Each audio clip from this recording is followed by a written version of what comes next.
आप जुड़े हुए हैं जीएम एजुकेशन में। चर्चा का विषय है कि बीपीएससी बिहार शिक्षक बहाली टीआरई 4 में अभ्यर्थी कर रहे हैं डोमिसाइल का मांग।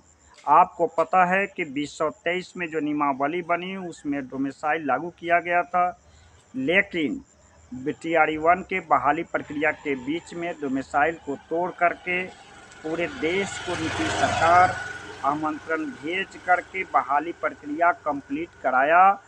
और जबकि सुप्रीम कोर्ट का फैसला है कि बहाली प्रक्रिया के बीच में आप नियमावली में मूल परिवर्तन नहीं कर सकते हैं जिससे किसी खास अभ्यर्थी के पक्ष को प्रभावित होता हो। तर्क दिया गया था। तत्कालीन अपर सचिव के पाठक सर ने कहा था कि आप किसी राज्य के निवास के आधार पर सरकारी नौकरी से वंचित नहीं कर सकते हैं।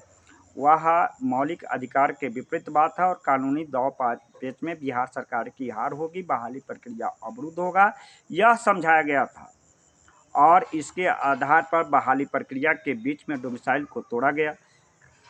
टीआरई 2 में भी डोमिसाइल को से बाहर रखा गया और टीआरई 3 में भी डोमिसाइल को बाहर रखा गया। टीआरई 3 का जब एडवर्टाइजमेंट निकला था उसमें ईडब्ल्यूएस के 10% का आरक्षण था, लेकिन परसेंटेज में जो एवरेज आता है 5% आरक्षण दिया गया है। और उसमें जो कैलकुलेशन कहता है कि जातीय जनगणना के आधार पर जो आरक्षण का दर बढ़ा जिससे कि आरक्षण के रेशियो में कटौती हुआ। इस तरह से बिहार में करीब 55 सुप्रीम कोर्ट का फैसला है कि 49.5% से अधिक आप आरक्षण नहीं दे सकते हैं। लेकिन ईडब्ल्यूएस की बढ़ा दिया जाए तो पहले तो 10% था, 60% 59.5% आता था, लेकिन अब 55% के एवरेज में आता है। तो अब प्रदेश की जो स्थानीय नीति है, प्रत्येक शिक्षा का अधिकार राज्य सरकार के अंतर्गत कानून बनाने का अधिकार है, उसके अंतर्गत आरक्षण की व्यवस्था कर सकती है। वहाँ के सरकारी नौकरी में वहाँ के राज्य के निवासी को अवसर प्रदान करने के लिए उत्तराखंड और झारखंड इसका उदाहरण है। इसमें सरकार को बीपीएससी शिक्षक बहाली जो हो रही है लगातार, उसमें अभ्यर्थी मांग कर रहे हैं कि पहले जो नियमावली था और डोमिसाइल को आधार बनाया गया था, स्थानीय नीति के आधार पर आरक्षण दिया गया था। और इसमें आप उड़ीसा को देख लीजिए कि उड़ीसा में जो बहाली होती है तो पूर्व में जो बहाली हुआ था इसमें ये बहाली की प्रक्रिया में परिवर्तन करके पहले जैसे और उसके बाद में परमानेंट कर दिया जाता है। 100% बहाली उड़ीसा के निवासी का होता है। आप डोमिसाइल का आधार अगर बनाते हैं तो उड़ीसा से देखिए, डोमिसाइल का आधार बनाते हैं झारखंड से देखिए, उत्तराखंड से देखिए।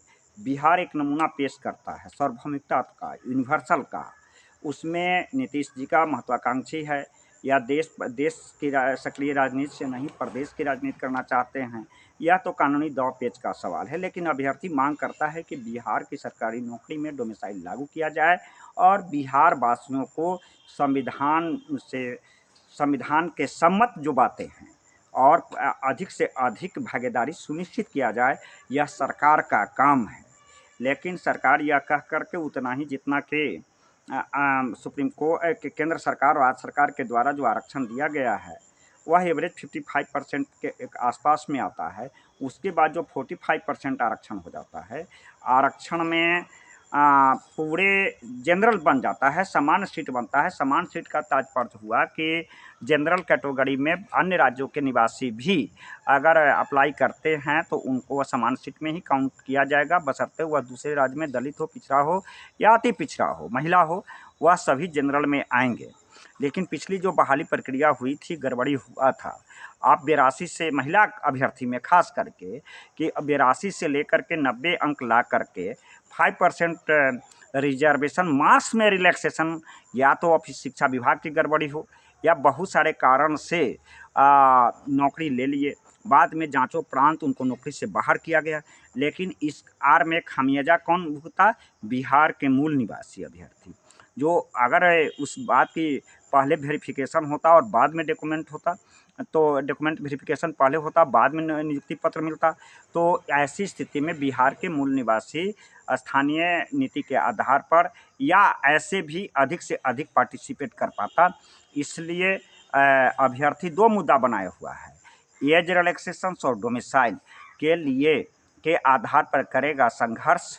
गर्दनी बाग से लेकर डाक बंगले चौराहे पर बिहार सरकार को आगाह करना चाहता है प्रदेश के अभ्यर्थी कि आगामी जो TRE 4 की बहाली होने वाली है उसमें एज रिलैक्सेशन और डोमिसाइल एज रिलैक्सेशन की बाध्यता को समाप्त किया जाए और डोमिसाइल नीति अपनाई जाए, जिससे कि बिहार के अभ्यर्थी की अधिक से अधिक भागीदारी शिक्षक बहाली में हो सके। अधिक उम्र के अभ्यर्थियों से आग्रह है कि मेरे व्हाट्सएप माध्यम से आप अपना आधार कार्ड और सीटेड और स्टेट की सर्टिफिकेट का फोटोकॉपी भेज सकते हैं, जिससे यह सुनिश्चित हो जाए कि प्रदेश के कितने अभ्यर्थी अभी एज रिलैक्सेशन से बाधित है। अगर यही नियमावली रहा तो TRE 4 शून्य बटा सन्नाटा साबित होगा और उसमें वह पार्टिसिपेट नहीं कर पाएंगे। प्रदेश के तमाम साथियों से आग्रह है कि डोमिसाइल और एज रिलैक्सेशन की मांग के लेकर के लगातार जो भी प्लेटफॉर्म आपको मिलता है, चाहे चैनल के माध्यम से हो, बिहार सरकार के मंत्री हो, शिक्षा पदाधिकारी हो, उसके समाप्त आप ज्ञापन देकर के अपनी बात को रखने का प्रयास करें। Demand is energy of house आप मांग करेंगे तो यह बहिरा और गूंगी सरकार आज न कल सुनेगी और आपकी बात को रखेगा।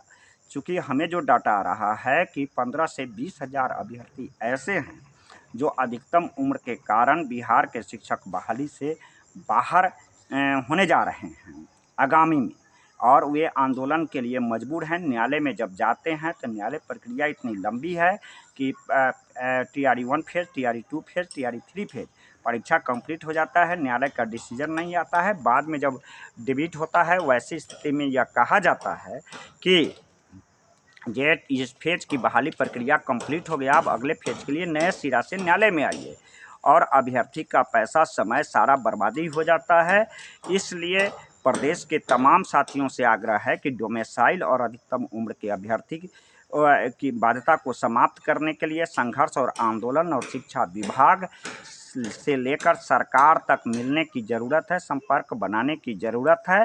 आपने देखा कि TRE 1 से पूर्व और छठा चरण के बाद में हम लोगों ने अपने नेतृत्व में काफ़ी जनसंघर्ष किया, सरकार की आंखें खोली एज रिलैक्सेशन के मुद्दा पर, और वैसी स्थिति में 10 ईयर्स का पहला अटेम्प्ट नियमावली में 10 वर्ष का दिया। फिर TRE 2 में मैंने 16,890 जिस समय केस किया था उस समय के 24 घंटे के अंदर सरकार की कानें खोली जब ऑनलाइन यह केस का शो होने लगा। तो वैसी स्थिति में TRE 2 में भी 10 ईयर्स का 1 to 5 को छोड़ करके बाकी 6 to 8 9 10th में 10 ईयर्स का एज रिलैक्सेशन दिया गया था, जबकि नियमावली में एक बार का है। तो यह आधार एक बनता है कि न्यायालय में आपको चलने के लिए। आप जुड़े हुए हैं GM एजुकेशन में। मेरा संपर्क सूत्र है 93 048 57 942। धन्यवाद। आपका साथी त्रिपुरारी झा।